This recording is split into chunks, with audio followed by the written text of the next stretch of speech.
One, two, three, four. I don't know where I'm going, but I sure know where I've been. Hanging on the promises and songs of yesterday. I've made up my mind. I ain't wasting no more time. Though I keep searching for an answer, I never seem to find what I'm looking for. Oh Lord, I pray you give me strength to carry on, 'cause I know what it means to walk along lonely street of dreams. Here I go again on my own, going down the only road I ever known. Like a twister, I was born to walk alone. I made up my mind. I ain't wasting no more time. Here I go again. Here I go again. Here I go again. Here I go. Here I go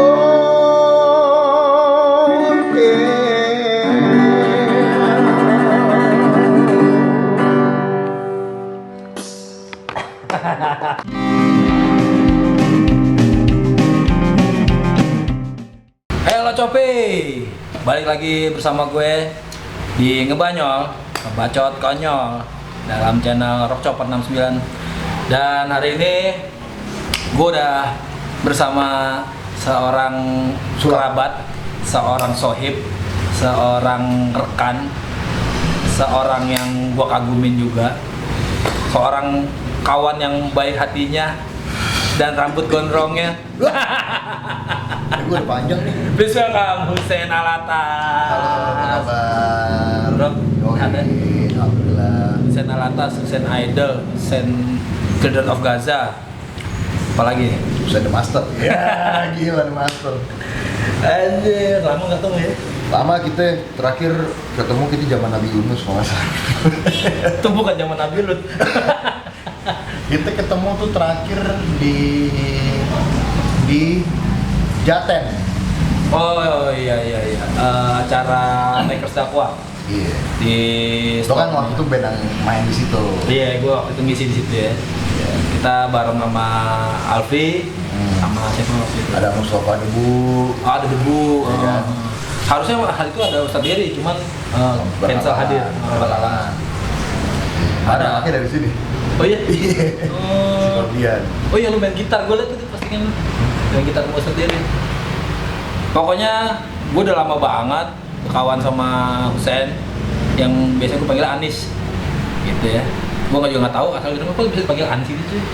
Anis yang manggil gua. Nama kesayangan apa nama Iya, kecil? Nama kecil gua. Oh, nama kecil. Nama kecil gua waktu itu almarhumah nenek gua kalau nggak salah ya. Oh, yang ngasih panggilan itu ya? Jadi dia pengennya nama gua Anis. Pengennya namanya Anis. Anis juga nama orang keturunan Arab juga, Anis. Oh. Banyak yang namanya Anis. Terus dia pengennya namanya Anis gitu kan. Terus kakek gue pengennya Hussein. Dari kakek lu pengennya Hussein. Abah gue juga pengennya Hussein. Oh. Akhirnya Hussein menangkotin. Akhirnya Hussein yang dipakai. Iya. Panggilannya Anis, biar fair. Oke. Kecil. Ya mungkin waktu pas lu dalam kandungan mereka lagi duduk di meja bundar nih. Kita harus menentukan nama anak ini siapa. Kita harus setuju dengan Anis. Satu, wah voting. Nggak bisa. Nggak bisa. Ngapa jadi debat masalah nama? Galak banget galak. Gitu. Oke. Juga kita dulu, gue terakhir kerjasama bareng Anis ini kita tahun baru 2017 atau 18 kalau nggak salah. Apa Pak? Kalau bisa apa? acara tahun baru. Di iya. Sulawesi. Iya, gue off air tahun baruan di bukan Sulawesi malah. Iya dong. Sebelumnya kita di Mojokerto. Boyolali. Boyolali. Jadi ingetan dia ya, gila gue lupa. Boyolali benar. Sebelumnya Boyolali dulu kan ada di YouTube lo. Iya. Sebelum Boyolali. Yang Boyolali kan yang gue bikinin vlog kan. Iya. Abis itu tahun depannya. Yang lo lekar mandi gue videoin. Ya, ada nih ntar video di sini nih. Ada nih. Mau jadi apa, Bay? Mau jadi apa? Berak kok nggak ditutup tuh mau jadi apa? Ini woi, mau jadi apa lo? Gak bener lo kehidupan lo nggak ditutup pintunya. Terus 2 tahun selanjutnya kita ke Sulawesi, itu kalau nggak salah di Raha nih, nama kotanya. Iya, Sulawesi Barat. Sulawesi Barat apa lupa gue. Gue terakhir Sulawesi ke Muna gitu. Muna, iya bener Muna. Sama lu ya? Sama gue. Oh Muna. Iya, ininya Raha, nama kotanya Raha. Ininya Muna. Oh, iya. Ih, gue lupa. Muna tuh pulau sendiri tuh, Bay. Iya. Pulau sendiri. Itu nggak pakai pik dia. Itu yang pas banjir banget. Banjir banget. Yang waktu pas tahun baru. Bener. Kita balik aja kebanjiran ya, pas dari bandara ya. Oh itu parah. Sampai kita mau ke pantai itu nggak jadi. Iya, lo, gue sama anak-anak ya. Jadi Tangan bambu nggak sih lo? wah di kangen banget. Makanya memori terakhir gua sama lu tuh ya itu diajak ke Sulawesi, ya kan? Ini Boski ini yang ngajak-ngajak gue sampai sono-sono, luar biasa lah pokoknya. Mudah-mudahan habis pandemi lah, biar cepat selesai lah guys pandemi ya. Jadi kita bisa melalang buana lagi. Amin. Semoga kita bisa bayar listrik lagi. benar. Semoga pandemi cepat kelar. Terus perizinan-perizinan untuk bikin izin keramaian, untuk bikin konser apa segala macam udah mulai boleh. Jadi kita juga ada lapak lagi buat nyari duit, ya kan? Buat kerja lagi, buat berkesenian lagi. Itu ya secepatnya lah, mudah-mudahan tahun inilah 2021. Amin, mudah-mudahan ya. Setahun nih. Rasa juga tongpes ya kan. Ya, mudah-mudahan ke depan juga pekerja kreatif kayak kita, para musisi, Ya. terus gak cuma musisi bang, seniman-seniman lainnya ya kan, para penari ya kan, Benar. terus penggiat event organizer, Benar. wedding organizer, Dan segala juga macam bisa. pekerja panggung. Iya, para Orang kru, soundman, kru, para manajer artis itu sekarang. artis. Iya. Ya dari sektor entertainment atau showbiz yang terdampak lah intinya gitu ya. Yang kadang nggak semuanya bisa lari ke dunia digital. Nggak semuanya bisa lari ke dunia virtual. Jadi ya mungkin ada beberapa yang bisa dibilang sorry itu saya gaptek gitu kan. Itu gimana ya.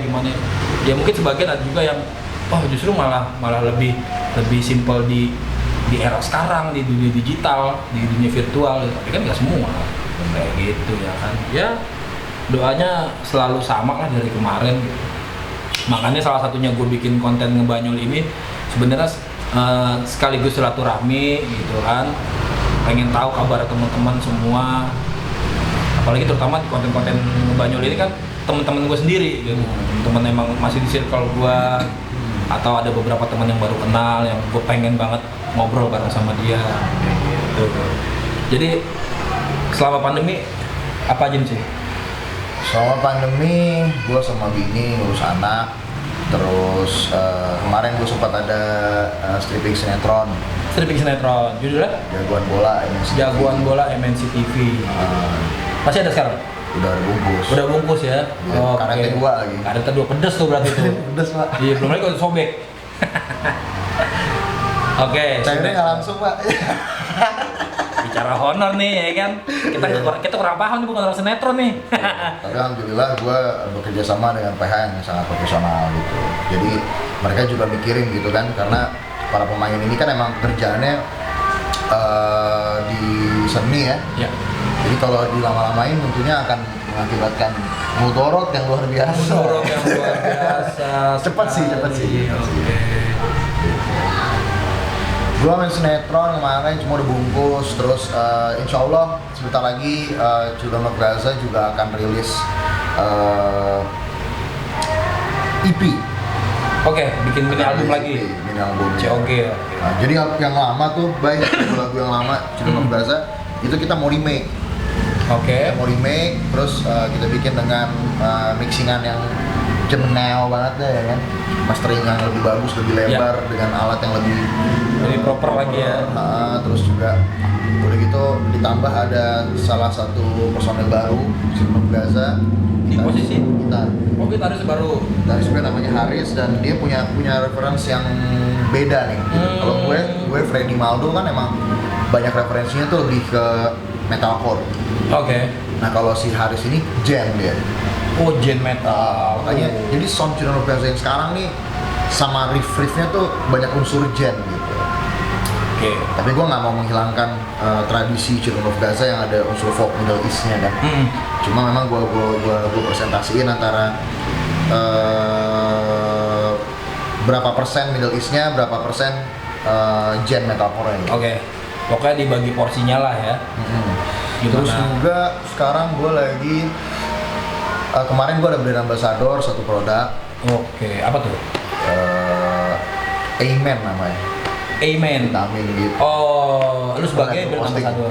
Oh iya, iya gue liat postingan lu. Itu apa sih? Produk apa sih? Itu produk vitalitas. Wow. Yoi, kalau lo kurang vitalitas, sebenarnya nggak harus kurang vitalitas sih.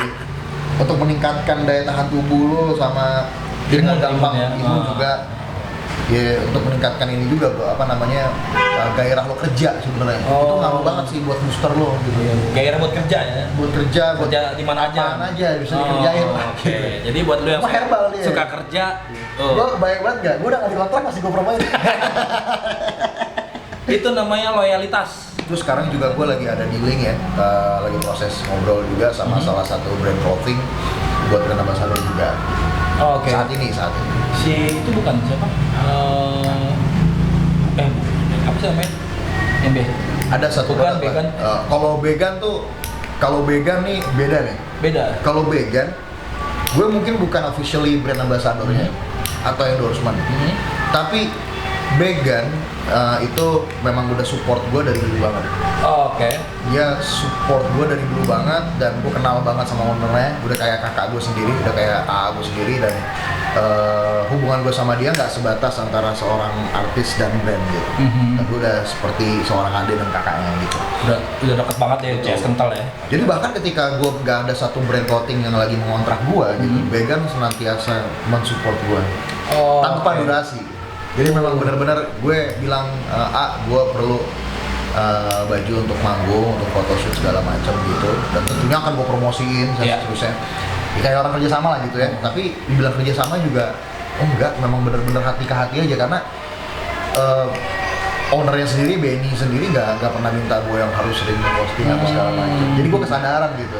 Hubungan sih gitu. Dan dasar pertemanan juga ya. Ya, dulu ada clothing lain kayak Batman, Jelebadi Inside, terus ada Anomaly. Oh, yang Anomaly. pernah sign kerjasama sama gue, tapi itu beneran yang official kerjasama gitu. Oke. Jadi udah banyak juga endorsement yang masuk. Ya secara Usain kan public figure kan. Dan sementara bicara tentang endorsement atau tentang sponsor, ini pertama kalinya channel gua dapat sponsor. Alhamdulillah. Ini dia. Oppa Tteokbokki. Ini makanan Korea nih, Makanan Korea nih. Jadi buat lo yang lagi nonton drama Korea bisa sembari nyemil makan Oppa Tteokbokki. Halal. Halal, Bor. Ya kan? Rasanya bikin lapar, harganya bikin baper. Anjas. Thank you Chris, endorse-nya. Mantap. Nah, ntar kita camp ntar ya. Ntar kita habisin. Kita habisin. Gua sih. Ini ada 5 varian rasa.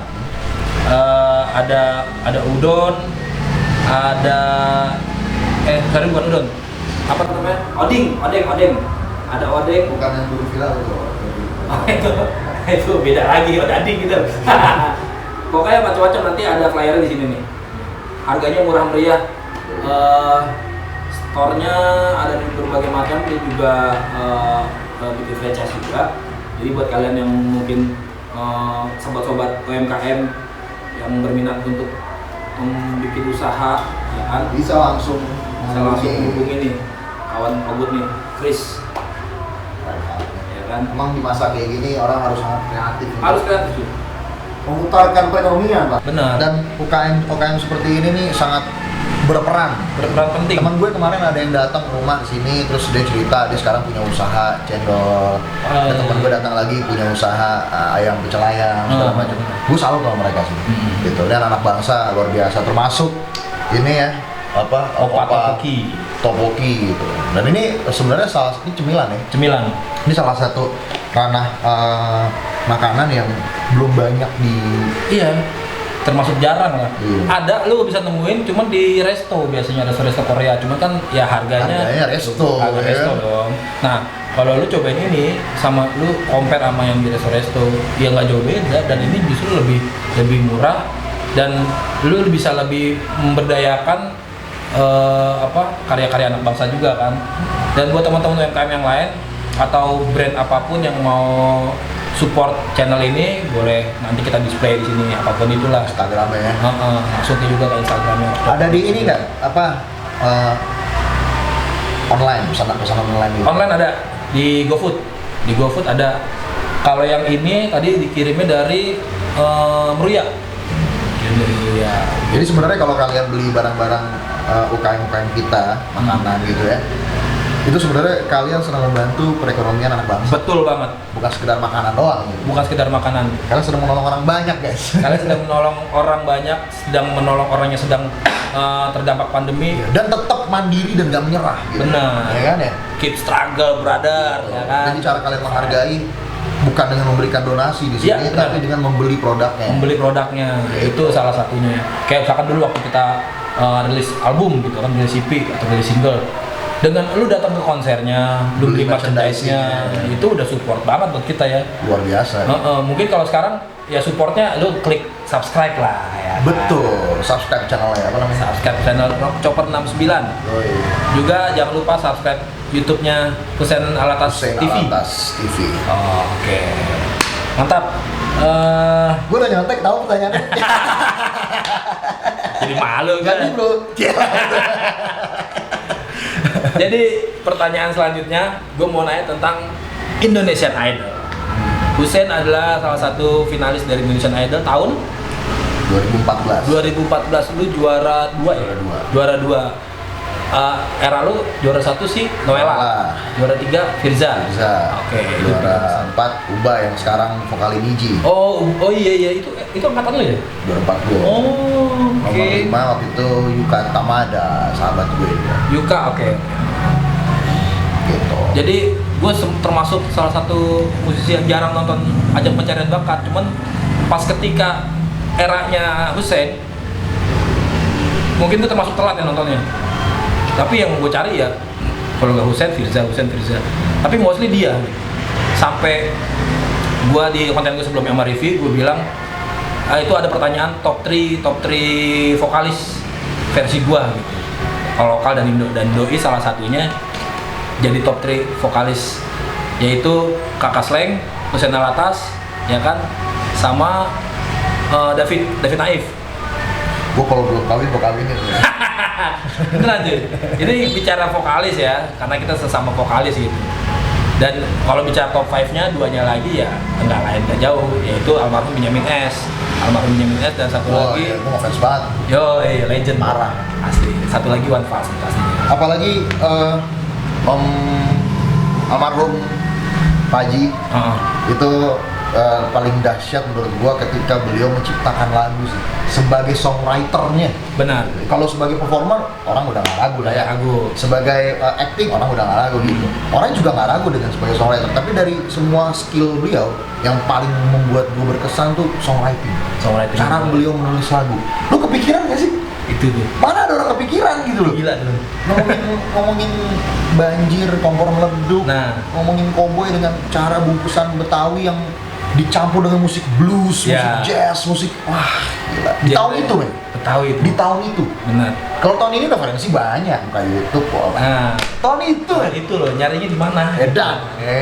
Maksudnya ya bisa dibilang gua salah satu garis keras Benyamin lovers lah, Benyamin S lovers gitu.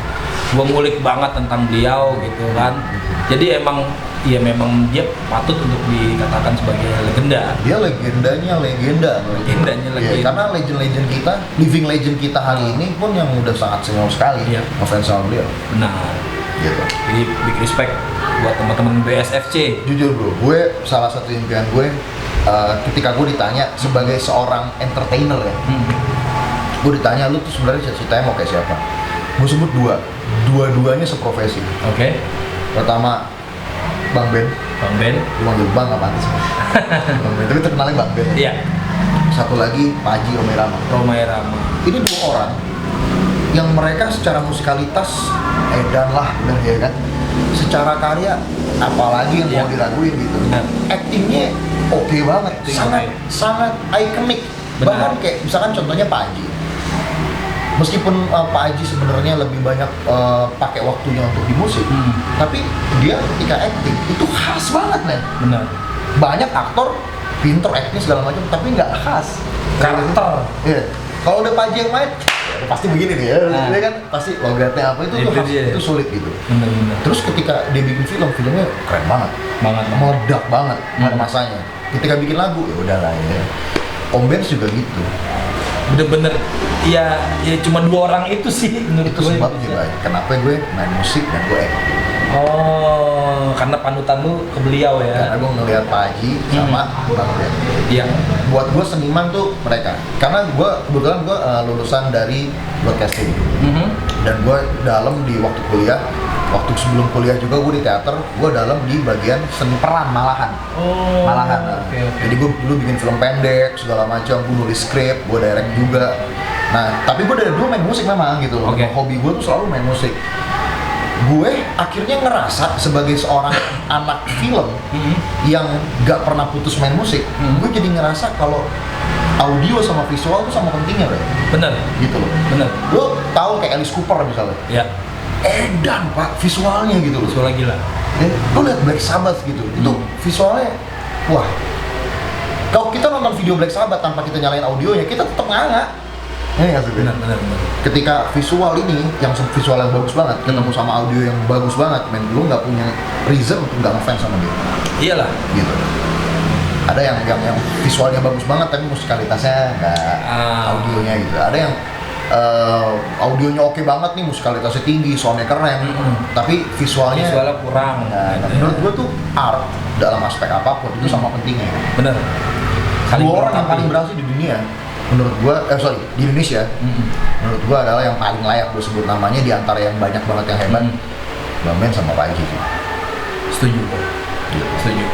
Karena dua orang Pak itu Haji, ketika dia lagi manggung tahun gue lupa ya, gue dikasih lihat sama salah satu senior gue, Mas Kohar Kahler. Mas Kohar pernah cerita sama gue tentang Pak Haji tuh manggung tahun 70 apa? Gue lupa. masih muda banget ya. Klik bukan manggung, bikin klip. video klip. Gue lupa lagunya apa ya. Kalau kalian tahu ntar komen di bawah ya, ceritain. Gue lupa judulnya. Dia main gitar kayak Richie Blackmore, di belakangnya keluar asap-asap, ada topeng apa tengkorak apa gimana gitu. Wah gila sih, gue bilang ini tahun 70-an. Iya. Kalau sekarang sih gue nggak kaget lo bikin begitu, ini 70-an. Kalau nggak salah itu judulnya Hari Kiamat deh. Hari ini hari kiamat. Kalau nggak salah sih. Itu di tahun segitu kepikiran asap gitu, tiba-tiba Pak Haji ada gitu, bisa asap hilang. Iya, ada deh. Tahun segitu gitu, dahsyat. Mungkin kalau sekarang apa ya? Dibilangnya stage manajernya tuh berperan penting saat Dipikirin gitu, Bang. dipikirin banget gitu Dari produksi, pasca produksi, bener-bener dipikirin gitu. Apalagi saat itu kan di era itu terbatas dong, maksudnya fasilitasnya gitu kan, nggak sekarang kan udah canggih dah itu, Gak mereka instan gitu. gak mau yang yaudah segini aja sekedar gitu nggak mau. Terus lo perhatiin pakaiannya, Ya kostum. konsep banget kan. Terus ini stage act-nya, misalkan kayak formasi berdirinya, Iya. gerakannya. Main musik dangdut ada unsur rocknya, ada unsur Indianya, ada unsur budayanya, tapi tiba-tiba mereka bikin koreo di tahun segitu gitu. Sinting gak sih? Jadi pionir. itu sih guys menurut gua kenapa ya Bang Ben bisa selegend itu gitu. Dia punya guyonan yang dia doang yang punya. Dia punya jalan cerita yang mungkin dia doang yang punya. Ya. Idea yang waktu itu orang nggak kepikiran, celutukan yang orang nggak kepikiran, tiba-tiba dia bikin lagu instan di lokasi, nulis lirik yang gue nggak bisa, Bay. Situasional, spontanitas, itu almarhum sering banget dapat ide kayak gitu. Dan nggak sedikit karya-karyanya dia yang masih relate sampai sekarang, cuy. Bener. Kayak Jakarta kebanjiran. Benar. Ada yang mau gue sampein sih gini, Bay. Ini sebenarnya buat gue salah satu hikmahnya ya. Iya. Gini, gue main musik ada di dua dimensi yang berbeda nih. Gue main musik mainstream, gue juga main musik underground lah ya. Iya. Gitu. Main musik metal gitu. Gue sebagai seorang musisi dan cukup sering berkecimpung di dunia metal scene, gue ngerasa ketika kita ada di dunia itu, referensi gue ketika gue ngefans dan gue apa ya boleh dibilang banyak merhatiin musisi yang gak cuma di metal. Oke. Dalam hal ini Bang Ben, Rhoma Irama gitu ya, bukan metalhead gitu. Harusnya kalau gue sebut musisi paling keren di Indonesia menurut gue siapa? Gue harusnya sebut musisi metal gitu, Ya. karena gue metalhead gitu. Menurut gue nggak harus ya. Benar. Buat gue salah satu musisi yang paling dahsyat nilai artistiknya menurut gue salah satunya itu Bang Ben, menurut gue salah satunya. Dari sekian bisa gue sebut Bang Ben sama Pak Haji contoh gue tadi di antara duanya gitu. Dan gue nilai ini sebagai musisi, sebagai seniman, sebagai metalhead juga gitu. Itu yang membuat referensi jadi luas sih Pak. Karena ada semacam anggapan di anak-anak metal yang mungkin yang mulai remaja mereka, terus mereka main musik metal, terus mereka biasanya ketika mereka dengerin musik satu band metal dalam hal ini, mereka dengerin metal aja gitu. Bahkan bukan dengerin metal aja, dengerin band itu aja Bang. Gitu. Terus mereka pengen ngeband kan, gue berani jamin Bang, pasti musiknya kayak band yang didengerin. Ya, nggak jauh. Gitu. Lo kalau pada dengerin Ibai lagi manggung di satu kafe, dia lagi ngamen misalnya gitu, lo akan dengerin dia bawain lagu dari yang genrenya Aerosmith, bawain lagu genre pop, bawain lagu genre rock yang kenceng banget gitu, Reggae. atau bahkan sampai metal gitu, reggae segala macam. Kenapa? Referensi. Nah, ketika dia bikin gara-gara misalnya sama bandnya gitu, terus manggung gara-gara musik itu ya begitu gitu. Iya. Kok ini Bang, reggae-nya kok nggak kebawa? Itu maksud gue gitu loh. Karena dengerinnya banyak hal. Jadi kayak gua sama Husen tuh termasuk salah satu yang nggak mempermasalahkan masalah genre. Kita di sini bicara tentang musikalitas atau musisi, artistik, bukan lagi bicara genre A, B dan C. Karena menurut gua semua genre itu punya daya tarik masing-masing, punya kelebihan dan kekurangannya masing-masing. Tapi kalau kita bicara soal selera itu nggak akan ada habisnya. Itu subjektif banget gitu. Subjektif banget. Ya, kita bilang misalkan film ya, karena gue berkuliah di acting juga. Kayak misalkan lo nggak bisa bilang yang bagus itu film romantik, film horor nggak bagus ya, bisa lah. Ya. Misalnya lo bandinginnya, misalnya film horor A dan film horor B dari segi teknis, kok bagusan editing film horor A. Oke, secara teknikal gitu. Tapi kalau lo bandingin dari segi genre-nya, nggak bisa lo bandingin antara satu hal yang jelas-jelas berbeda gitu. Iya. Justru sepengetahuan gue, gak cuma di musik Bang, di film juga sama. Ketika satu orang sutradara atau dia tulis atau dia aktor, dia nonton banyak sekali film, dia tahu banyak banget referensi dunia perfilman, pas filmnya jadi luas banget gitu. Iya. Kata-katanya misalnya artnya gitu. Tapi kalau dia cuma nonton film yang genrenya cuma kolosal aja gitu misalnya itu, ya pasti dia cuma tertarik di kolosal. Iya. Bikinnya cuma mau kolosal. Benar. Otomatis lingkup rezekinya ini kolosal doang, bener kan? Benar. Gitu Ya baik lagi semua ke personal sih ya, kayak gitu. Kita maksudnya itu ya baik lagi gue bilang ya kalau bicara selera ya udah beda jalur nih, beda frekuensi gitu. Jadi itu tadi beberapa story tentang musisi. Malah pertanyaan itu soal idol malah lupa. Bener. 2000 berapa tadi idol? Lu ceritain dong, kita pernah ngobrol berapa jam dulu?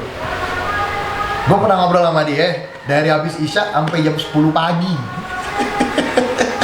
Husen ini orang yang membuat ngobrol. Iya, parah. Iya kadang ya kita dulu zaman masih bujang nih, doi belum married ya kan, belum punya baby, nongkrong bareng gitu di kamar di atas, udah apa aja dibahas, musik apa segala macam gitu kan, emang seneng ngobrol gitu kan. Referensi sih baik. Referensi. Karena ketika lo ceritain dari sudut pandang lo, gue dapat hal baru gitu. Ya, jadi sharing. Iya, benar, lebih tepatnya sharing sih ya. Jadi kita bisa tahu, ya susah sih. Lu pasti kalau bisa punya CS gitu yang udah sefrekuensi, ngobrolin apapun enak-enak aja. Mana-mana udah. Jadi nggak boring gitu kan. Idol 2000 berapa tadi? 2014 sesi 8 Sesi 8. sorry sesi season 8 Season 8. Season Oke. 8. Itu waktu itu siapa? Juri? Jurinya Mas Ahmad Dhani, Mas Anang, Mbak Titi DJ, Mbak Tantri. Di beberapa episode di beberapa spectacular show juga ada Mas Indra Lesmana. Oh, Indra Lesmana. Ada Raisa juga. Oh, Waktu oke. itu, itu sih. Dan dulu juara 2 ya. Alhamdulillah juara 2. Oke, bicara tentang idol, berarti kita bicara tentang ajang pencarian bakat. Yap. Ya setahu gua sih di Indonesia ya, yang memang bergengsi banget ajang pencarian bakat ya. Ya, paling tua juga ya. Ya memang Indonesian Idol, karena itu kan dari American Idol kan, apanya sih? Yang taraf internasional ya. Taraf internasional. Karena kalau nasional dulu ada di TV sebelumnya. Oh iya. Kayak gitu.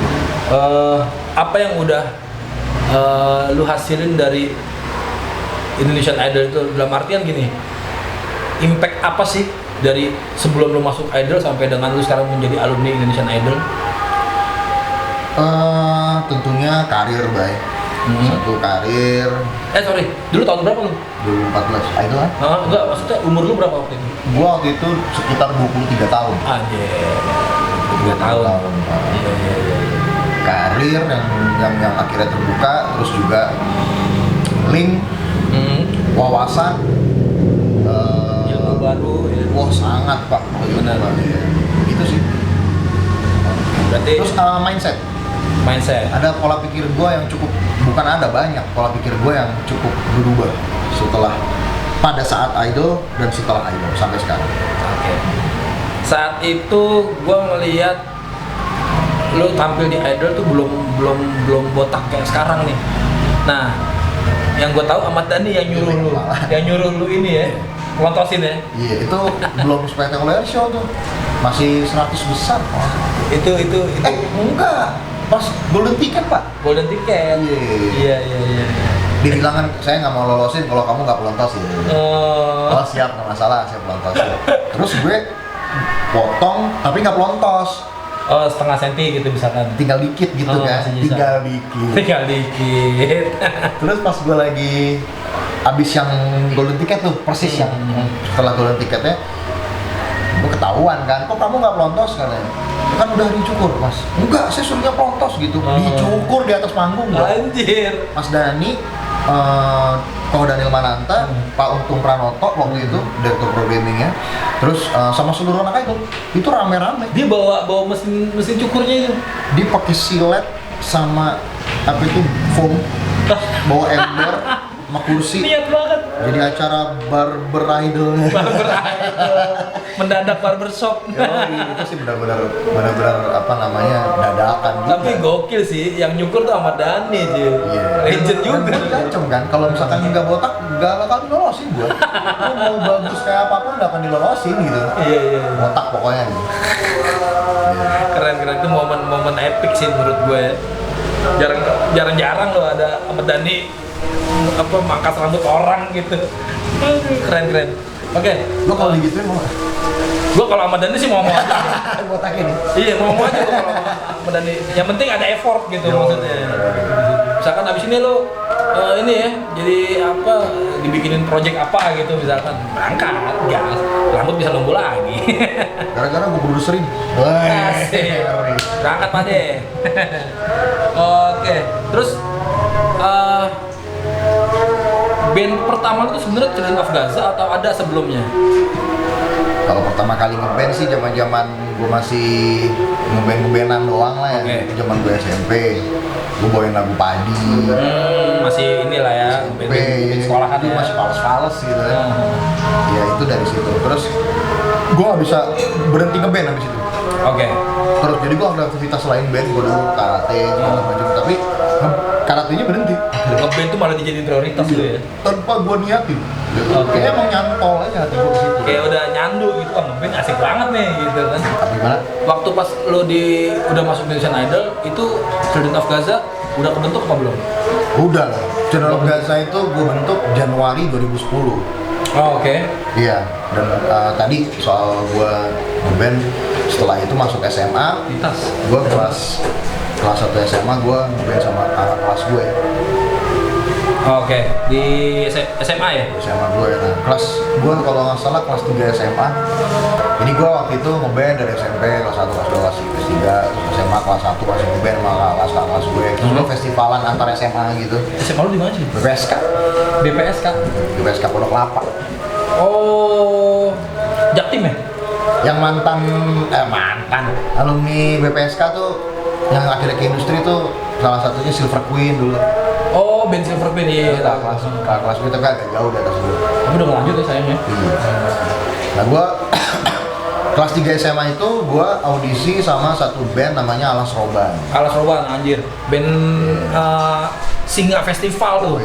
Orang Macam bilang festival. festivalan, band festivalan. Dia dulu sebelum gua masuk pun emang udah jadi jawara festivalan gitu. Oke, berarti itu step awal lu di dunia musik bisa dibilang. Yang serius, yang si- beneran serius gitu ya. Karena mereka emang udah punya track nih, ya kan? Akhirnya gua audisi untuk Alas Roban tadinya. Oke. Ya gua telepon si Andre, gitarisnya Alas Roban dari Wartel waktu itu ya. Wartel anjir. Anak 2000-an awal banget. Wartel. Gue telepon kan, halo assalamualaikum Mas Andre gitu. Saya terus Anis gue bilang. Iya. Panggilan gue masih biasa dipanggil Anis. Anis, saya Anis. Terus azan. Jadi gue 2006 gue nonton Alas Roban live di Indosiar waktu itu, acara GGRC gitu, Gudang Garam Rock Kompetisi Indosiar. Iya. Gue ngeliat Alas, dan memang dari band-band GGRC waktu itu yang menurut gue salah satu paling menarik perhatian gue tuh Alas Roban. Oke. Dari segi ini, dan ternyata ketika gue ke rumahnya Andre gitarisnya, ternyata memang pialanya serumah lah. Banyak banget pialanya. Hasil dari juara festival Festivalan ya. Alas Roban tuh ya. Base ini, base itu, base ini juara satu segala macam gitu. Sampai mereka kasih ya segala macam festivalan. Dan waktu itu gue nggak tahu tentang Alas Roban sampai sejauh itu. Gue cuma tahunya GGRC aja. Oh. Gue anak SMA kelas 2 waktu Iya, itu, iya. jadi cuma tahunya Alas Roban keren banget nih. Ya kan? Belum terlalu ini banget. Akhirnya gue waktu itu telepon lewat Wartel, dan akhirnya di telepon itu gue ngasih tahu kalau misalkan gue denger kabar dari Mas Irfan namanya, dia gitaris juga, festivalan juga, kalau Alas Roban jadi vokalis. Jadi vokalis Alas Roban yang di GGRC itu keluar pak. Gitu. Nah dia bilang nih, Nis, nah gue lagi latihan sama teman band SMA gue tadi. Iya. Di Seven Studio Pondok Lapa waktu itu. Gue lagi latihan, tiba-tiba Mas Uda Irfan, orang Padang. Uda Irfan ini bilang, bro itu Alas Roban cari vokalis tuh, kata dia gitu kan. Gue bilang, Bay, lu gila, gue suruh ikut Alas Roban, gue bilang ngeri amat, gue bilang, gue nggak yang sering juara kayak dia gitu kan, di dunia perbenan gitu. Terus juga secara umur juga mereka semuanya lebih tua dari gue gitu, kayak jangan apa nah, gue nggak pede apa nah, gue bilang gitu. Kata dia, lu coba aja kan, lu dengerin musik-musik rock metal segala macem tuh gitu kan. Mereka kan lebih kayak progressive power metal gitu kan. Gue telepon lah Andre lewat Wartel, akhirnya dia bilang, oh iya memang kita lagi nyari vokalis gitu. Lu tau dari mana? Tahu dari Udeva gitu kan. Oh iya. Ya udah gini aja deh, lo datang tanggal sekian, masih minggu itu ke Studio Ratu Bekasi. Oke. Kampung 2 tuh, Kampung 2 Kalimalang. Terus datanglah gue bro, katanya gue suruh apalin lagunya Down With The Sickness-nya Disturbed. Sama lagu Open Your Eyes-nya Outer Bridge. Udah dua itu aja deh katanya gitu. Sekarang kita mau ke situ nih, projectnya nih, abis ini ke depannya. Audisi lah gue audisi. Waktu itu ada sekitar, kalau nggak salah ya, ada sekitar 60 vokalis dari berbagai daerah.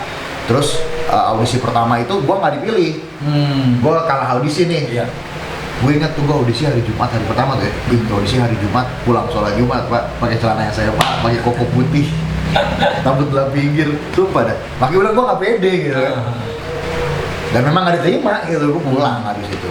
Habis gue pulang Jumat, Sabtunya gue festivalan sama band SMA gue. Oke. Teman-teman SMA gue nih festivalan dan kalah gitu. Terus gue ditelepon. Jadi gue ngelewatin fase kalah mulu sebenarnya, Pak. Terus gue ditelepon sama Andre.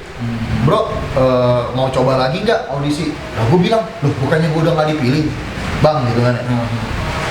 Iya, cuma kemarin kita habis lo audisi tuh kita ngobrol di rumah gue sama anak gitu. Kayaknya kita mau coba lo lagi nih, audisi lagi gitu. Ada pandangan ke lo nih, bla bla bla bla. Ya udah deh, akhirnya berangkatlah gue hari Minggu tuh besoknya tuh kan audisi yang kedua itulah gue diterima gitu.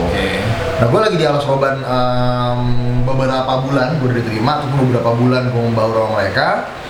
Tiba-tiba Pak Lok Zelebor yang punya acara Gudang Garam Rock kompetisi itu tadi ngontek Andre minta 10 track Pak.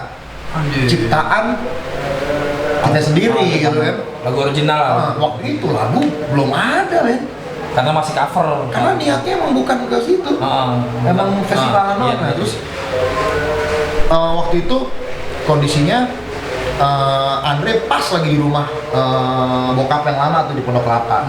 Gue lagi berdua sama Andre di kamar gue waktu itu. Terus dia cerita gitu kan, di sini kayaknya Pak Lok ada perhatian nih kalau Soban nih gini. Gue pikir itu ya harapan kita aja waktu itu kan Pak Lok men, mungkin buat kalian yang anak-anak lahir tahun 95 kemarin, mungkin nggak semuanya tahu tentang Lok Zelebor ya. Lok Zelebor itu adalah salah satu produser paling dahsyat di Asia, bukan cuma di Indonesia gitu loh. Kalau lo pernah tahu God Bless, Jamrud, Bumerang, Nicky Astria, Nal Shandi, Edane, Rox, apalah lo sebut semuanya itu pasti pernah kena tangan dinginnya Pak Lok gitu.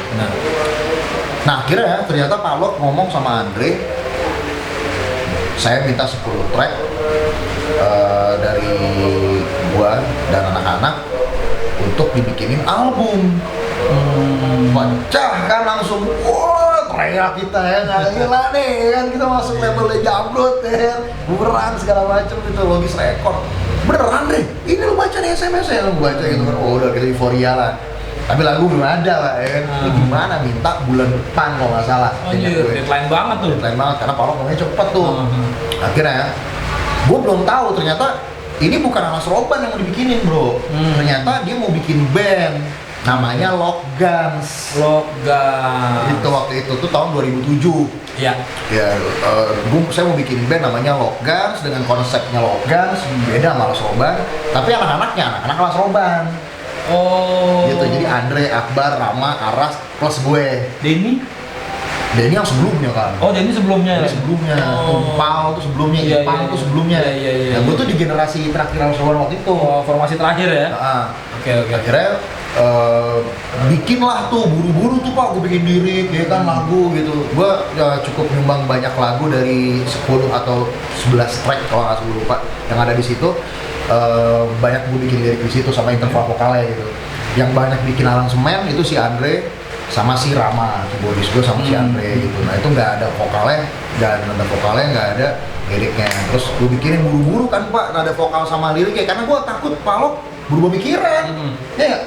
Iya lah. Main di SMS Pak Lok, saya minta 10 track kan. Zaman itu masih SMS lagi. Gila bro, ya nggak? Itu siapapun star manapun, gue belum star kan. Jadi gue bayangin ini star manapun aja di SMS begini, cepirit Pak, sama Lok Zelebor gitu kan. Gila sih, akhirnya gue nggak mau nggak manfaatin peluang itu. Akhirnya langsung buru-buru gue tulis banyak lirik, terciptalah Menunggu, Terbang Melayang, Cinta Putih, terus Ruang, Emosi, Kangen dan lain-lain yang ada di track album itu gitu. Akhirnya gue dan anak-anak datang ke rumahnya Pak Lok. Waktu itu di Pluit. Sampai sekarang kalau nggak salah beliau masih di Pluit. Datang ke rumahnya, ngomong di kantor pribadinya, ngobrol segala macam. Ternyata Pak Lok memang punya konsep mau bikin band, namanya di situ lah dikasih tahu. Band namanya Lok Guns gitu. Jadi ini beda sama konsep Alas Roban, tapi maunya anak-anak. Dan akhirnya dia pun declare pada akhirnya dia declare kalau ini adalah project besutan atau ciptaan Pak Lok terakhir. Oke. Mungkin itu kali sebabnya bro. Kenapa dari zaman Logan sampai sekarang nggak ada band baru yang dihadang Pak? Mungkin. Sekarang kalau kita perhatiin, beliau menjalankan band-band yang memang udah ada sebelum udah settle. Logan gitu kan, Jambut, ya kan, Kobe memang udah ada sebelum Logan gitu. Tapi Logan tuh band yang di making sama Pak Lok tangannya langsung, namanya Logan. Ya kan, bener-bener emang senjata-senjata gitu. Nama bandnya dia yang ngasih ya. Dia yang ngasih konsepnya, dia yang ngasih, dia nentuin song listnya, dia nentuin artwork covernya, dia yang nentuin semua lah gitu. Bahkan manajemen pun Pak Lok langsung gitu. Gitu. Terus ya udah akhirnya kita present 10 atau sekian atau lebih dari 10 track itu. Kalau akhirnya pilih mana yang bisa masuk ke album, mana yang nggak bisa masuk ke album. Akhirnya kita recording. Waktu itu kita recording sekitar 30 shift apa gue lupa ya waktu itu di Vertu Studio. Lo pernah tahu Ares Band nggak? Ares Band, di studionya si Rizky. Akhirnya waktu itu kayaknya Palo kurang puas dengan hasilnya. Ada beberapa teknis yang Palo kurang suka gitu, masalah sound drum segala macam. Walhasil kita take ulang Pak. Take ulang di Pondok Gede, di NM Studio, Boni NN. Nah dari tangan Boni NN itulah hasil recordingnya Logas diterima. Itulah yang masuk album. Akhirnya yang bikin gue kaget lagi adalah Pak Lok punya plan bikin video klip untuk album pertama Logan 10 biji bro. Dirilis sekalian. Jadi bukan dirilis satu, ntar di beberapa bulan lagi, satu lagi enggak. Jadi dia bikin langsung 10 klip. Waktu itu saudaranya Pak Jose Purnomo, terus Hendy Suryawan, kalau gue nggak salah ada Om Glenn Kainama waktu itu. Itu saudara-saudara yang udah luar biasa bonafit ya gitu. Dan mereka lah yang bikinin. Total tuh ada 10 video klip dan waktu itu nggak sempat jadi 2 klip. Jadi yang rilis 8 klip. Seingat gue. Terus jadi album, jadi artwork, jadi mastering selesai semua audionya, terus jadi video klip 8 track selesai syuting, terus rilis waktu itu di Hard Rock EX. Hard Rock masih di EX ya? Rilis di situ. Tuh ibu inget banget itu bulan Januari 2008 waktu itu. Terus kita langsung waktu itu masih ada almarhum Om Helmi Sutansyah. Ya waktu itu wartawan yang senior sekali, beliau yang memanage media dari Logan gitu waktu pada masa itu. Akhirnya udah di Hard Rock EX itu kita perform live lagu-lagu yang ada di album, nama album ini Smacker 2008. Rilis di situ, interview di situ, press release di situ, dan akhirnya live juga di situ, bawain semua track-track yang ada di album itu. Setelah dari situ, jadi itu pertama kali Gogos Industry. Berarti langsung dipegang sama klip pertama gua, konser pertama gua, tour pertama gua, semuanya di situ. Di Logan. Itu 2007 gua kontraknya, 2008 Januari gua rilis. Itu umur gua masih 17 tahun dan gua belum punya KTP. Gokil. Gitu. Muda, liar dan berbakat. Berbahaya dan berbeda. Pengennya gitu dulu. Itu sih yang bikin gua, maksudnya bukan karena lu temen gua atau apa, ya emang yang bikin gua selalu sama lu itu behind the story-nya lu, maksudnya perjalanan dari awal sebelum ini jauh dari idol gitu kan. Yang pembahasan kita sebelum di podcast ini kan, yang buat tahu lu dulunya nongkrong di gulungan, ngemper lah istilah segala macam, bukan bener-bener rock and roll banget gitu kan. Secara kan maksudnya lau kan raap nih, biasanya kan kerat kaitannya dengan kayak lu harus straight, lu harus jadi macam nggak usah macam-macam dah, jangan aneh-aneh gitu.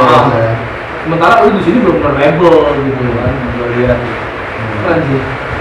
Terus setelah itu ada salah satu kesan yang luar biasa menurut gue Maretnya, kan gue rilis Januari ya, bulan Maretnya Logan tour sama Skid Row waktu itu. Skid Row. Tapi udah nggak Sebastian Bach ya? Udah enggak, waktu itu jadi Solinger. Iya, jadi ya waktu itu yang paling berkesan itu sih gue dalam ceritanya Logan ya. Gue bulan Maretnya itu gue tour sama Skid Row. Waktu itu masihnya Skid Row tuh Rachel Bolan, Scott Hill, gue lupa ya gitarisnya. Snake Sebu. Snake atau bukan ya, gue lupa ya, karena gue masih kecil banget dan gue baru kenal banget Skid Row juga sih gitu. Jadi Gue baru tahu ternyata ada Slik Sebo gitu kan. Terus ada additional drummer-nya gitu. Vokalisnya namanya Johnny Solinger, Vokalis baru ya. ya. Dan itu sebenarnya yang terlepas dari betapa bahagianya gue bisa tur bareng segitu ya. Waktu itu yang bikin gue ngerasa, aduh, kenapa bukan Sebastian sih? Ya karena Skid Row orang-orang taunya ya karena frontman ya, Sebastian Bach gitu kan. Emang vokalnya ngeri banget bro. Iya sih, cuma tetap orang taunya ya gimana namanya band frontman-nya si Sebastian Bach yang pertama gitu, walaupun diganti mungkin sama yang lebih karena nggak banyak. Enggak men, maksud gua vokalnya ngeri banget Sebastian Bach. Oh iya, iya. Si Johnny Solinger ini jujur ya, gua sebagai vokalis nilai jauh sih Pak. Dibanding Sebastian. Selalu compare ya. Gua satu backstage, gua JR bareng. Iya, iya. Gua lihat dia latihannya, terus gua lihat live-nya tuh di monitornya depan gue gitu. Jadi gue benar-benar ngeliat performance-nya, stamina-nya, Iya. karisma panggungnya gitu. Gue mau nggak mau, gue nggak pengen, tapi mau nggak mau akan terbanding dengan Sebastian. Rachel bilang waktu kemarin si Pets, tolong jangan banding-bandingin Johnny sama Sebastian pasti. Tapi gini Om Rachel, Asik Om Rachel. gue sebagai fans Sebastian Bach, Nah, gue duluan kenal Sebastian Bachnya daripada Skid Row. ya. Karena pertama kali gue tahu video klipnya Skid Row, gue bukan yang tahu banget soal Skid Row, makanya gue lebih tahu banget soal Sebastian ya. Gitu. Makanya waktu gue SD kali, om gue pertama kali ngasih lihat MTV, X9 Live diputar waktu itu gitu loh. Dan I remember you, Monkey Business. Waktu itu yang gue nonton, gue bahkan gak ada yang inget sebelum tur Skid Row ya. Gue bahkan gak ada yang kerekam di kepala gue muka salah satu personil Skid Row yang lain. Iya. Gitu.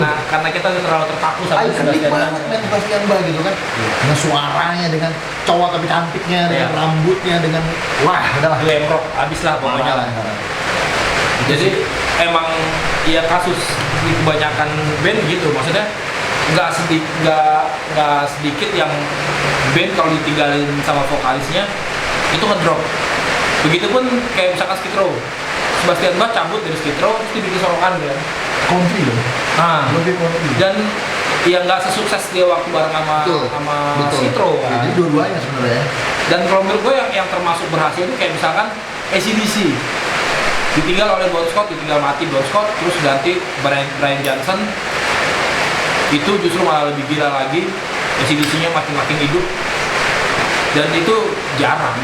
Biasanya band kalau udah ganti vokalis, mungkin kalau ganti drummer atau basis. Gua tahu Pak. Karena gitaris AC/DC juga luar biasa uniknya. Berarti kan ada one man show-nya di situ. Karena ada yang kesiong, yang ikoniknya luar biasa. Bahkan sampai logo AC/DC aja kan tanduk iblis dia itu kan.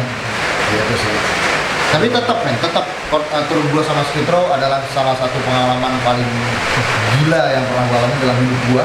Itu tur pertama gua, itu real bukan konser tunggal gua pastinya, cuma tur real gua ada di panggung yang konser beneran gitu. Oke. Penonton mungkin sekitar 15.000 orang. Waktu itu di umur 17 tahun. Anjir. Gua telanjang baju, gua pakai celana kulit dan sepatu heels ya. Terus gua bawain sekitar 13 lagu gua lupa di umur 17 tahun kan. Itu kayak gua kayak lagi mimpi gitu. Anak 17 tahun bro, ngerti gak sih kayak Brengsek boy Surabaya, gitu kan, itu di umur 17 tahun kayak Gila, bener-bener. Itu gila sih, bener-bener. Ya di era itu anak 17, enggak, lu bisa dibilang bukan seperti anak di 17 tahun Yang umurnya. lain, iya, itu maksud Gitu gua. kan. Ketika- Bener, di umur segitu lu udah bisa berada di panggung besar, ditonton ribuan orang, itu udah luar biasa cuy. gitu. Gila. Dan Jakarta pertama kali, terus Bandung, Semarang, Surabaya, terakhir Malang.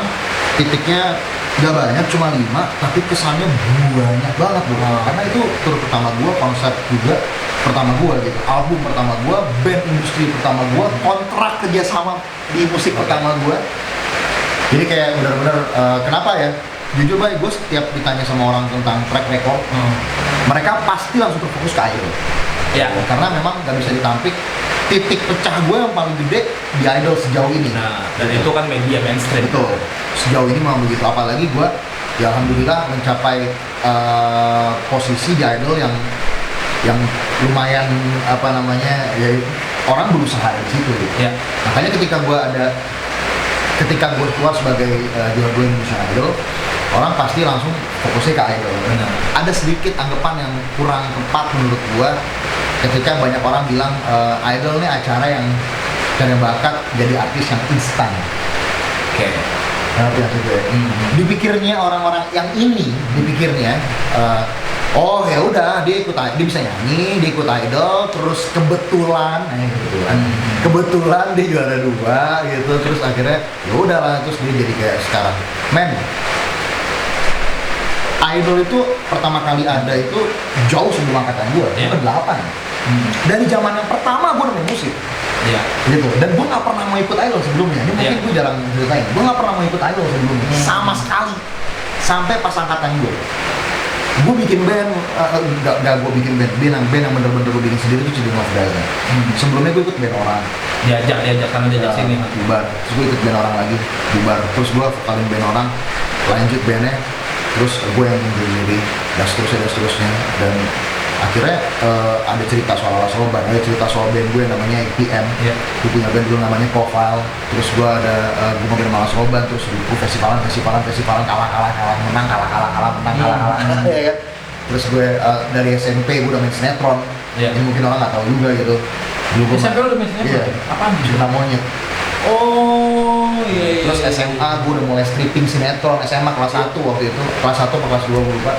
Di Antv namanya Namaku Safina waktu itu. Penulisnya tuh Banu Kerama, penulisnya Pernikahan Dini. Oh. Gue stripping di situ. Itu gue jauh, itu kan sebelum Logan ya. Artinya tuh baru gue kalau Soban terus Logan terus gue tur bla bla bla. Akhirnya Logan 2010 bulan Agustus gue resign Dari Logan. Lu nyari resign atau emang bandnya Gue bubar? resign. Lu resign. Gue masih ada, gue resign. Oke. Awalnya pertama keluar Andre, gitaris gue. Nah, terus akhirnya gue yang resign. Habis itu memang Januarinya gue udah bikin Children of Gaza kan. Jadi gue akhirnya fokus dengan Children of Gaza gitu. Itu ribet gak sih cuy? Lu maksudnya lu kan kerja sama Pak Lok kan dalam sebuah label yang besar lah, Logis Record. Itu pas lu mengajukan untuk gue resign, itu ribet gak? Apakah ya udah? Apakah Mana menurut gue sulit? terlalu gampang. Terlalu gampang. Pak Lok, menurut gue waktu itu di luar ekspektasi gue sih. Gue rasa gue bakal dimaki-maki sih. Karena beliau udah keluar miliaran. Ya. Dan gue karena satu dan lain hal, Ya. gue pengen keluar dari band itu. Akhirnya gue udah berencana dari Januari 2010 sebenarnya ketika gue bikin Children of Gaza. Tapi gue realisasinya 2010 Agustusnya, jadi sekitar 8 bulan ya. Gue langsung datang ke rumah Pak Lok, gak pakai ngomong Pak, nanti kayaknya saya mau keluar, gak ada. Jadi gue datang ke rumah Pak Lok bareng sama seluruh anak Lok Dance waktu itu. Di situ langsung gue kemukakan kalau gue punya rencana untuk kuliah. Oke. Gue mau kuliah, Alasannya pendidikan lah. ya dan seterusnya. Pak Lok, ya udah aja gitu. Dia langsung Seslow itu dia ya. ya nggak apa-apa kalau kamu mau keluar ya udah. Ekspektasi gue Pak, ketika gue di rumah nih mau berangkat nih, digampar kali gue, kalau nggak digampar gue dimaki-maki lah gitu. Terus gila lo setelah lo kalau gue di posisi Pak Lok gitu. Buat gue Pak Lok jujur dari segala macam penilaian gue dan masyarakat ya, penggemarnya Pak Lok, berbagai macam penilaian tentang Pak Lok, salah satu yang paling berkesan buat gue adalah memang selebor banget. Maksud gue kayak ya udah gitu kayak Ya. Lu mana mikir dia bakal ya udah gitu. Iya. Lo abis gue pakai uang lo miliaran. Gue belum balikin modal lo, setengah juga belum ya. Terus udah gue keluar.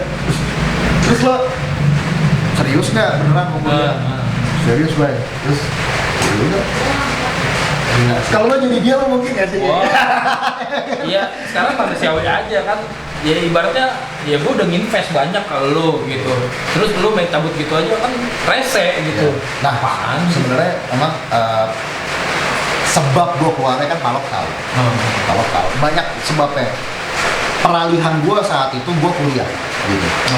Tapi main reason gue kenapa gue resign dari Logas bukan karena kuliah, main reason gue gitu. Palok tahu lah, tahu banget. Iya, lah. iya. Karena gue juga banyak curhat sama Palok. Selama gue di band dari awal gue sign sampai gue keluar, itu banyak banget curhat sama Palok. Dan mungkin yang orang nggak banyak tahu, sampai saat ini gue masih WhatsAppan. komunikasi masih ini ya. Iya, kemarin gue juga ngucapin selamat ke Palop posting di Instagramnya, dia ngucapin selamat atas rilisnya single terbaru Kobe, Tangguh kemarin. Keren banget lagunya, kan bisa lihat. Dan di situ bukti kalau gue nggak ada masalah apa-apa sama Palop. Iya. Bahkan Palop salah satu mentor gue yang paling berpengaruh buat gue juga kan. Iya. Berarti artinya lu resign dengan baik-baik lah. Sangat baik-baik. Gue ketemu Mitra, gue kasih tahu reason gue dan reason yang lain yang Palop juga udah tahu. Iya. Dan akhirnya karena wise-nya beliau, karena memang sangat memahami gue, gitu, sangat memahami rock dance juga dan dia men. Iya. Dan akhirnya dia merasa gue keluar bisa diterima, gitu bro. Akhirnya dia membuat keputusan, ya udah nggak apa-apa. Jadi kalau misalkan gue keluar begitu aja tanpa alasan yang masuk akal, tanpa ya nggak mungkin bolehin lah. Iya lah. Ya kan dari gimana pun lu udah berada di sebuah band yang profesional istilahnya. Sebenarnya kalau gue nggak punya reason yang sangat kuat untuk gue keluar, ngapain juga gue keluar ya? Benar. Gue bisa rilis 10 video klip, album, gue Tiba-tiba keluar gitu. Gue bukan siapa-siapa, cuma anak band yang orang nggak kenal, gitu. Tiba-tiba orang minta tanda tangan, minta foto, terus gue keluar, kan nggak mungkin gitu kan. Gitu. Tapi memang terlepas dari good or bad experience-nya, menurut gue Love Guns itu salah satu sekolahan gue yang paling mendidik gue buat jadi kayak sekarang. Gitu ya. Sebelum Idol, Love Guns. Gue ngerti industri di situ, gue ngerti broadcast secara praktek di situ, gue ngerti syuting video klip dari praproduksinya sampai produksinya sampai editingnya semua gue ngertinya di situ, gue ngerti modeling di situ karena gue modeling semua video sendiri. Terus gue ngerti dunia perfilman jadi di situ juga karena saudara gue yang bikin saudara Dio. Link gue mulai melebar di situ. Gue pertama kali kan, gue bilang ini ngerasain konser pertama kali di situ, tour pertama kali di situ, syuting pertama kali di situ, bikin album beneran, industri foto kaset ada gue gitu, di situ. Konferensi pers pertama kali di situ, masuk media, majalah segala macam jadi headline cover utama di situ. Terus abis itu gue jadi bukan siapa-siapa lagi. Ketika gue 2010 keluar, gue memutuskan dengan keputusan gue yang bulat, gue masuk ke ranah musik ekstrim. Oke. Di 2010 itu, kalau gue bikin Slave of Gaza dengan konsep gue sendiri, dengan semuanya, gue bikin lagunya sendiri, arrangernya ada anak ya. Terus di situ gue langsung benar-benar berketat 2010, 2011, 2012, seterusnya sampai detik ini Slave of Gaza masih jalan.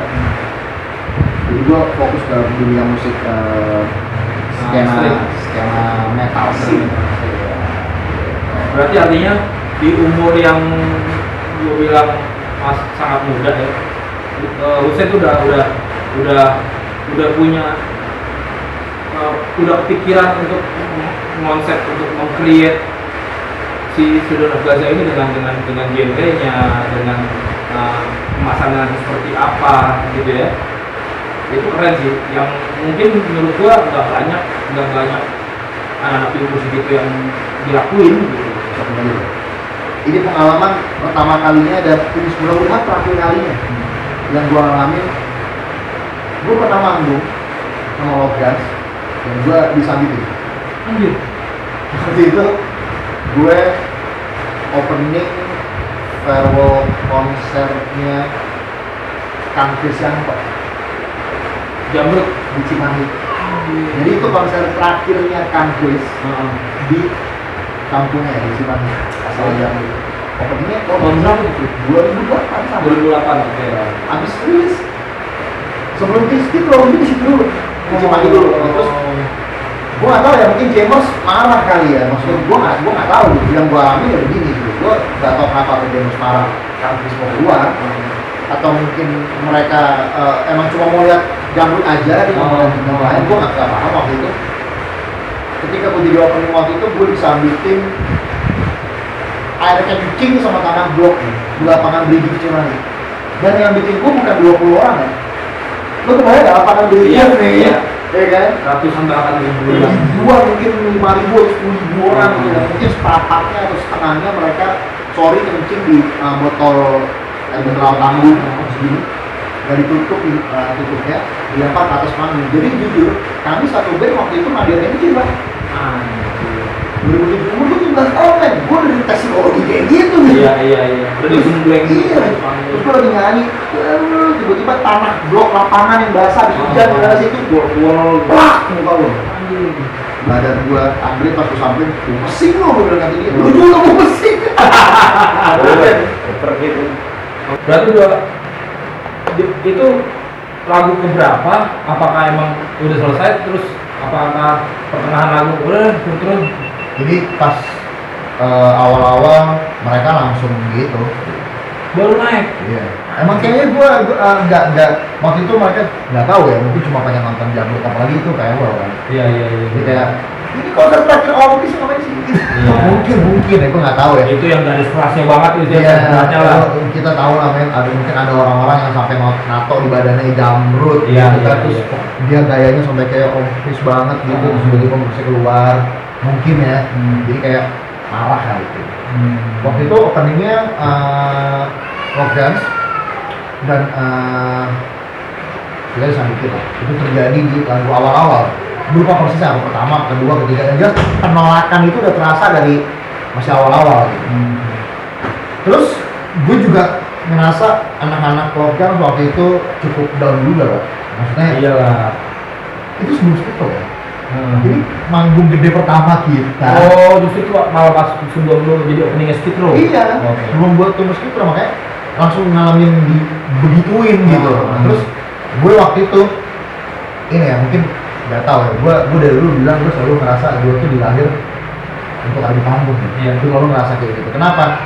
Gue belum punya banyak pengalaman waktu itu di kejadian ini, belum punya banyak pengalaman, nggak pernah diginiin sebelumnya, nggak pernah punya karir kayak Ogas juga sebelumnya gitu. Ketika gue digituin, gue bilang sama anak-anak, kita nggak akan turun panggung. Setidaknya gue akan turun panggung dulu. Okay. Gue akan terus manggung gitu. Dan itu tetap dimandi kucing. Gue tetap mandi kucing gitu. Sampai akhirnya, ya alhamdulillahnya pas udah lagu, gue lupa ya keempat apa kelima gitu, mereka udah musik bareng lagi. Mereka udah musik bareng, mereka kayak seolah-olah kejadian tadi itu nggak ada lah gitu. Iya. Gue dengar ada suara-suara lagu kedua atau ketiga, oh gitu. Bodo amat gitu, gue tetap manggung gitu kerjaan gue. Iya. Dan So akhirnya- mas go on. Oh iya. Terus. Dan alhamdulillah gue lupa lagu berapa, misalkan 4 atau 5 sampai lagu terakhir mereka minta encore. Udah disami pakai air kencing, tanah, bau Turun. dari suruh turun diteriakin. Mau kencing sapi lagi bor, iya sih. Jadi kan kencing mau beda-beda tuh baunya tuh. Tergantung mau minum kopi apa tadi juga. Iya. Jadi bau gua tuh kencingnya kayak beda-beda gitu. Gak kebayang sih gue itu. Gua lagi kan manggungnya ada lidahnya gitu loh. Ketika di ujung lidahnya tuh gua lagi nyanyi gitu, gua lagi berayal gitu. Itu ada yang ngeker gua. Iya. Sumpah. Jadi gua udah tahu deh keker kan. Gila komedi ya. Itu benar-benar kejadian gitu. Penuh. Makanya buat gue sih itu sih yang paling salah satu yang paling berkesan di zaman Organs. Itu terjadi sebelum Idol. Terus 2012-nya 2 tahun setelah gue keluar dari Organs, di Joge mah jalan terus ya, di Dalam Gaza mah jalan terus ya. Ketika 2012 gue masuk band, nambah band gitu ya. Gue ngeband bareng sama Mas Arya Setiadi waktu itu. Arya Bas. Sama Mas Wawan, sama Mas Edos, gue masuk band Wolfgangs. Oke. Ya, waktu itu kita mau bikin album kedua Wolfgangs 2012 tuh. Terus akhirnya sempat direkam satu album. Terus gue juga semuanya gue bikin liriknya waktu itu. Cuma akhirnya sebelum Wolfgang album gue itu rilis bareng anak-anak, gue cabut. Itu pasti dulu aja. Bukan ya? Yang rekaman dulu Mas Kohar, kakaknya. Oh, Mas Kohar ya. Kira sebelum itu album rilis, bahkan sebelum video itu dibuat, belum di mixing mastering juga malah. Gue baru habis rekaman waktu itu. Ada ada satu perbedaan pemahaman sama gua tapi prinsip Pak. Oke. Cuma satu, tapi prinsip. Fatal lah istilahnya. Iya, karena begitu waktu itu gue memutuskan gue nggak jadi lanjut di Wolfgang. Tapi komunikasi gue sama Mas Arya segala macam lanjut, komunikasi lanjut. Cuma untuk bareng gue nggak bisa. Akhirnya gue cabut dari Wolfgang 2012. Lagu yang udah gue bikin itu tetap dirilis sama Wolfgang. Punya penyanyi yang lain. Gitu. Judulnya kalau kalian bisa cek di YouTube, nama lagunya Fake Wolfgang. Lagunya Fake itu yang bikin gue, dan nama itu yang nyanyi bukan gue. Ada satu orang namanya Yurku. Dari situ terus gue juga masuk band, pernah tahu band progressive death metal dulu semua di lingkungan namanya Invictus. Ya itu juga gue vokalisnya waktu itu. Itu lu diajak ya sama Invictus itu? Ada teman lama gue, teman lama. Oh itu band lama pak. Itu band dari gue band dulu banget ya. Ini personil Invictus ini terutama foundernya Mas Bang Amri Putrajaya Muslim Tahir. Itu adalah salah satu mentor gue banget di dunia musik. Jadi memang gue udah kenal baik sama dia sebelum gue dikunci oke banget.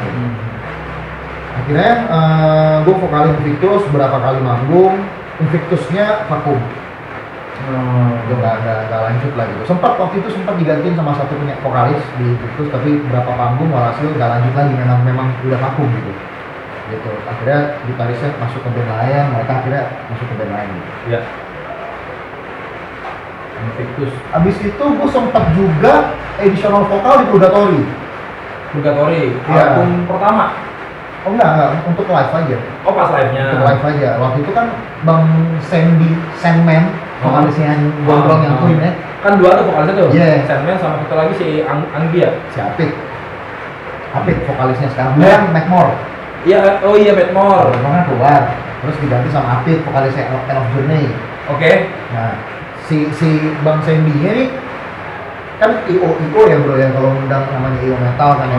Ketika mereka ngundang band Jakarta gitu, tapi harus ada satu tiketing anak Medan nih kan harus berangkat. Bang Sandy dari Medan pergi pulang kan, kalaupun nggak penginapan anggaplah ongkos PP-nya. Mungkin dari Medan pulang balik ke Jakarta udah berapa waktu itu. Jadi banyak IO yang pengen gitu bang, Purgatory, tapi Bang Sandy-nya gimana nih tiketingnya gitu-gitu segala macam. Akhirnya gue diminta untuk gantiin Sandy.